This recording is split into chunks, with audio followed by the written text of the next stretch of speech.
โอ้โหเครื่องปั่นไฟที่เมื่อคักๆวายเขาเมื่อก็ทีลาดโอ้ยินดีนำเด้อนี่บ้านใดนี่ดงบากบ่ได้แซมบ่มื้อนี่ได้ที่ซองบ่อ้าวยินดีนำเด้อแซมที่ซองเด้อไปดียินดีนำเด้อโอ้โซเฟอร์เพิ่น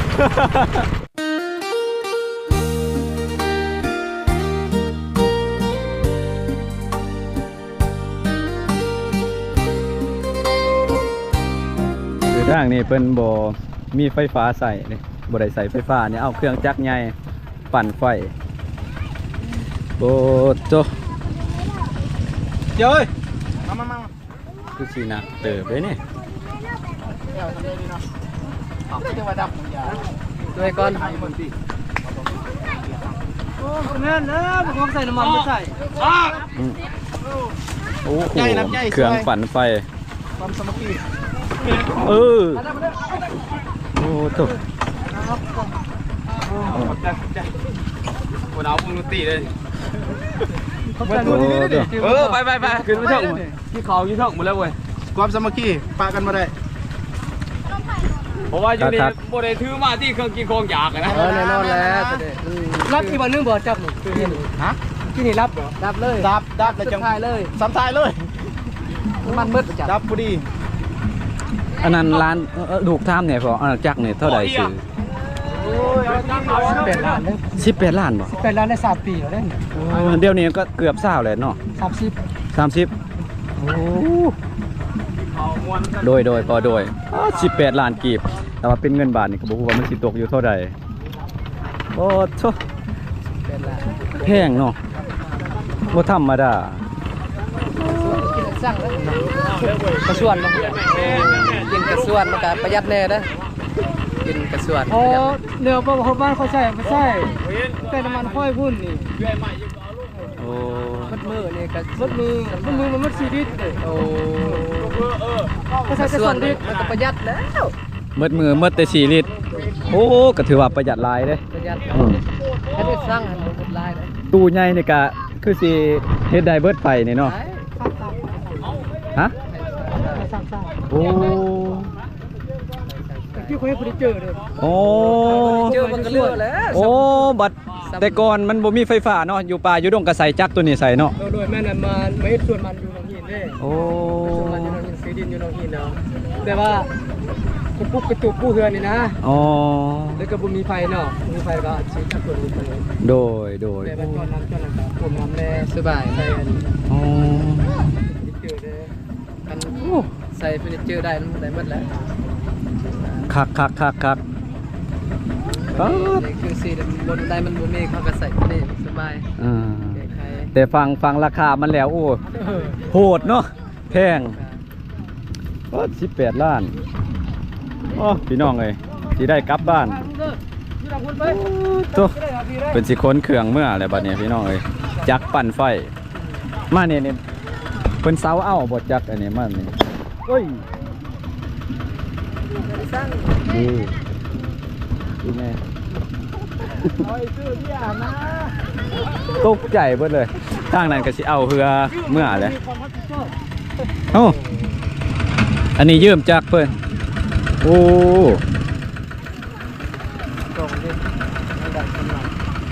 2 ลิตรบ่แม่นใส่กันส่วนซีเมนต์ดับบางยานี่แม่นน้ำมันเบิดโอ้เวลามืดอันคักได้มันใส่ได้ลาย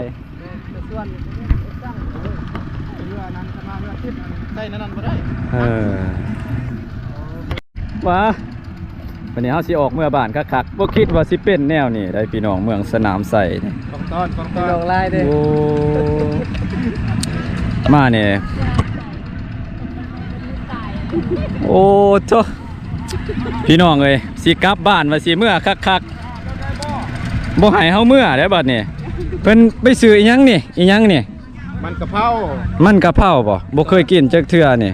สิลองกินติมันโอ้โธ่อายเพิ่นนี่มีทางนี่ปีนมานี่ทางนี่ โอ้บ่คิดว่าสิเป็นจังสี่ได้สองอ้ายเพิ่นส่วนเฮา ซื้อแต่มักใหม่ โอ้ มีในต้นนี่ ส่วนเฮาไปตูด ว่าสิตอนผู้สาวน้อยอยู่ครับจะได้ เพิ่นส่วนเฮาไปตูดอันนี้นี่ซื้อมาเท่าได้นี่เอื้อ พันโลซาพัน โล20,000ว่าสิเมื่อคักๆบ่ให้เฮาเมื่อบ่ให้ท่าก่อนนี่บ่คิดว่า ใจ สิ นับใจ เป็นจังสี่ได้มาทางนี้สิกล้าฮับบ่ข่อยนี่ ครับเลยครับเลย ซื้อมา20,000กีบแต่ว่าเป็นเงินไทยนี่ก็บ่ฮู้ว่าตกอยู่จักบาทพี่น้องลองไปเอาไล่เอาเบิ่งเอาเด้อพี่น้องอันนี้ข่อยบ่ไปต่อบ่ไปนํต่อได้นี่ แล้วแต่ เออ รู้จักว่าแล้ว แต่ว่าอันนี้นี่โอ้จังได๋สิกล้าฮับบ่ฮับได้บ่ บ่ บ่ ได้ ได้บ่ได้เลยน้ำใจสนามใส่บ่ได้เลย โอ้จำเป็นได้เนาะฮับก็สิฮับพี่น้องบ่คิดบ่ฝันมาทางเมืองสนามไส้บ่คิดว่าเพิ่นสิเอ้าหวยหยังเขาเอิ้นนี่ มันกะเพรา ลาวบุญไพรภาษาข่อยลาวบุญไพรเด้อ เว้าซ่าๆเด้อีหยัง ภาษาโอ้ยลาวบูมไพร โอ้ เอาพี่น้องเอ้ยสาวพันกีบมาขอบคุณขอบใจหลายๆเด้อทั้งอ้ายทั้งเอื่อยแล้วก็อ้ายนี่ชื่อสมฤทธิ์บ่ แม่น แล้วก็เอื่อยเพิ่นขอให้สุขภาพแข็งแรงเบิด4ทานเพิ่นณตอนนี้มื้อนี้น้องสิไปนำต่อบ่ได้แหละเพราะว่าระยะทางการเดินทาง มันยังอีกไกลจังไดก็ขอโทษขออันนั้นนำได้ไปต่อบ่ได้เนาะขอให้เที่ยวให้สนุกมันบ่เอื่อยด้วยเด้อขอบใจเด้อเอาขอบใจเด้อพาเที่ยวมื้อนี้เจ้าถิ่นเพิ่น4ทานเดี๋ยวสิกลับบ้านแล้วบัดนี้เนาะขอบใจอยู่ เดินทางปลอดภัยหั่นแหละ โอ้ยเอาอีบิดไงภาคตอนได้เนี่ยได้ บ่เป็นหยัง ยังสิได้อาศัยดน อาศัย ส่วนนี้ลั่นมันแล้วสิได้อาศัยมีอาจารย์เด้ อีหยังกัน โดย อัพเพกเก่า โดยเอา ใจ โดยเอาสุกดีกินเฟือเนี่ยคอยเดินทางโดยสวัสดิภาพเพิ่นเองบ่ได้ยังเมื่อพี่น้องบัดเฮาได้บัดเฮาได้ของแท้เพิ่นว่าซื้อมาให้เอาขอบใจหลายๆเอาสิกลับบ้านก่อนพี่น้องพาเบิ่งบรรยากาศก่อนกลับบ้านอีกเทื่อนึงเนาะขอบใจเด้อบ่ได้ไปนำแหละ โดย เอาโดยก็ให้โชคดีโอ้ยบ่คิดบ่ฝันว่าสิได้ของแบบนี้ ได้ของดีเนาะ ได้ของดีของเมืองสนามใส่เพิ่น งานอยู่เขตนอกก็สิประมาณนี้แหละพี่น้องตอนนี้แม่นเขาเจ้าแม่นเริ่มกะเกียมเลือกงานก็สิไปอยู่พุ่นต่อโอ้ขี่รถใหญ่เพิ่นนะเสียใหญ่เพิ่นโอ้เฮ็ดลอยเอาสุกดีเอาพี่น้องเอ้ยโอ้มาพี่บ่คิดว่าเพิ่นสิเป็นคนจังซี่ได้พี่น้องมีแต่คนใจดีทางนี่ทางเมืองสนามไส้นี่เพิ่นส่วนเฮาไปต่ออีกพี่น้องแต่ว่าเฮามันก็สิกลับก่อนมันค่ำมันมืดย่านว่าระหว่างทางนั่นแหละอันนี้เขาเจ้าเอาเครื่องนี่ก็ไปขายอยู่หมู่บ้านใหม่เนาะหมู่บ้านจัดสรรใหม่เพราะว่าข้างงานเขาจัดงานนี่แม่นอยู่หมู่บ้านร้างหรือว่าบ้านห้างที่บ่มีไฟฟ้าบ่มีคนอยู่อาสิได้เดินทางกลับก่อนแล้วพี่น้องพาเบิ่งบรรยากาศระหว่างการเดินทางกลับอีกบัดนี้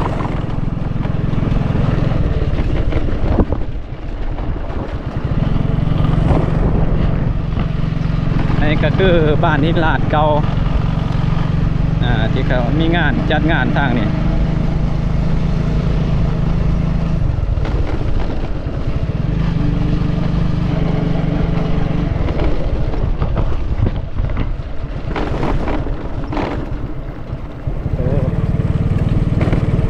อันนี้เอาเหือขึ้นอยู่นี่แน่ทีมงานสีฝ่ายเพิ่นเอาเหือกลับบ้าน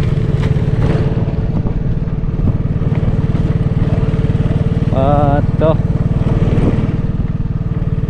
หมู่บ้านร่างหรือว่าหมู่บ้านห้างสิเอาเหือเมื่ออะไรบ้านี้เอาเหือขึ้น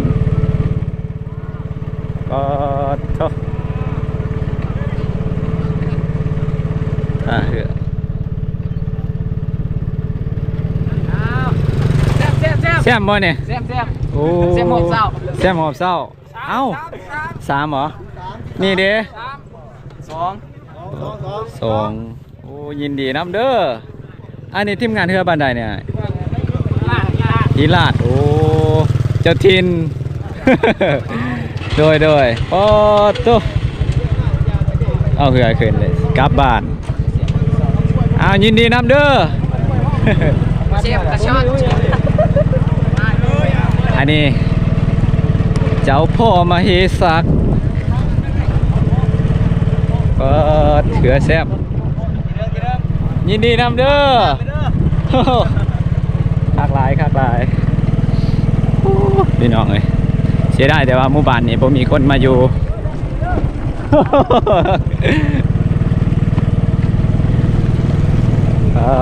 ต่อ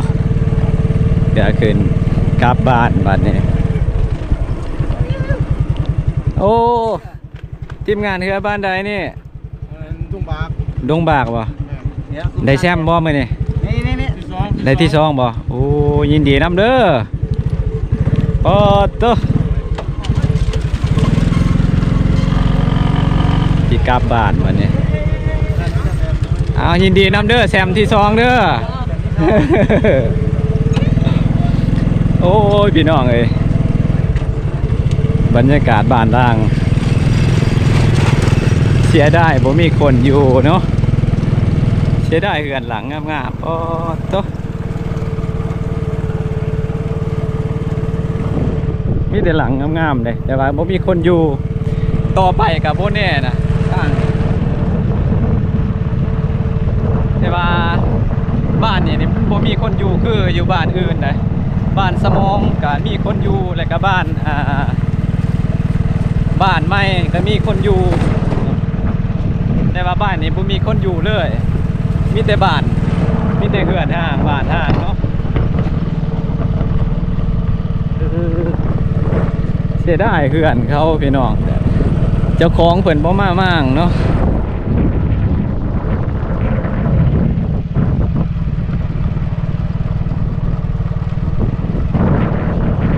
ร่างใหญ่ร่างงามกระจกนะมันแตกเนาะผุไปตามฤดูอาการของมันอายุการของมันเนาะหมู่บ้านนี่บ่มีคนอยู่จ้าคนอย่าเอ่ยเสียดายบ้านเฮือน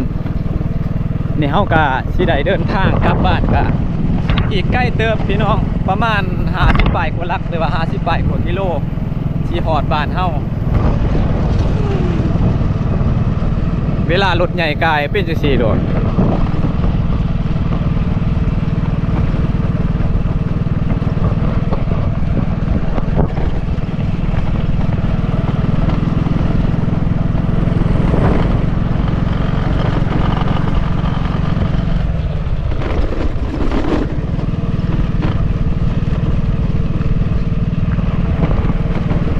อันนี้ทั้งหน้าเฮาเนี่ยก็มีเรือจักเรือทีมงานบ้านใดแหละขึ้นรถแล้วก็เอาเมื่อบ้านแหละพี่น้องว่ามื้ออื่นเนี่ยก็มีอีกหมู่บ้านหนึงก็มีงานจัดงานแข่งเรือคือจังซี่คือกันเด้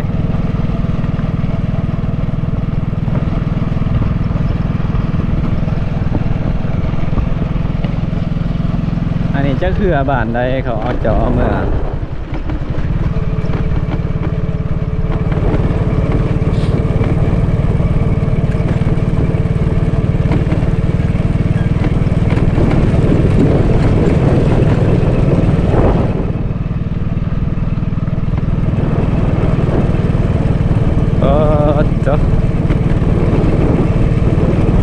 แต่ว่าทางกับมันบ่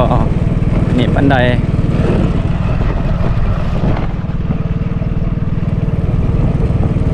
ทางก็เป็นดินแดงลุกลังจังซี่ก็แล่นรถบ่ได้ไปตอนไหนคอยแล่นโอ้อันนี้ใส่รถตอกรถแอนคือเก่าแก่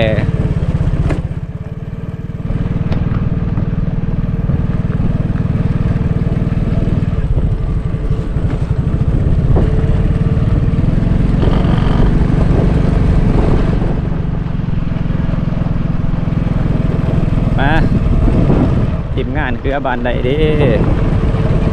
โอ้เหลียวหลังมาแน่โอ้แซ่บแซ่บ โอ้เอาไว้สมควรได้นี่สบายดี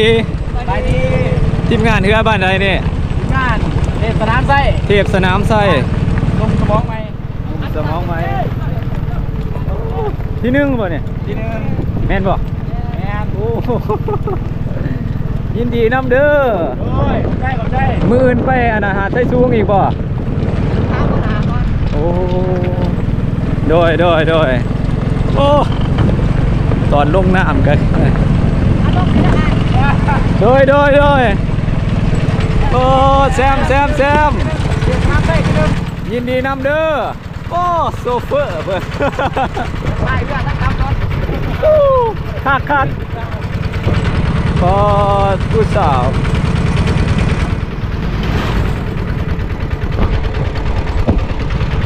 คักตอนพายเรือกระมวลตอนขับรถกระมวลเนาะ ยินดีนำมืออื่นมาไปต่อหาดไส้สูงวะโอ้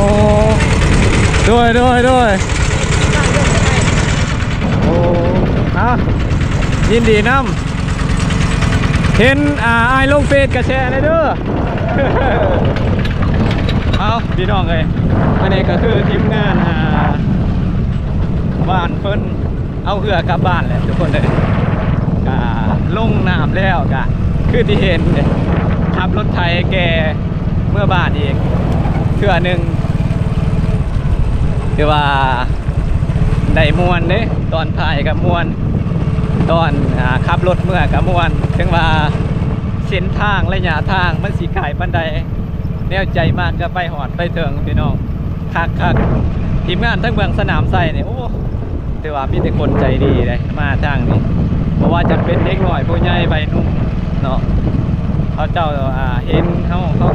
ถามเด็กบ่คือทางเขตอื่นบางเขตนะเขาเว้านำเขาเจ้าบ่เว้านำเฮาเด้เนาะ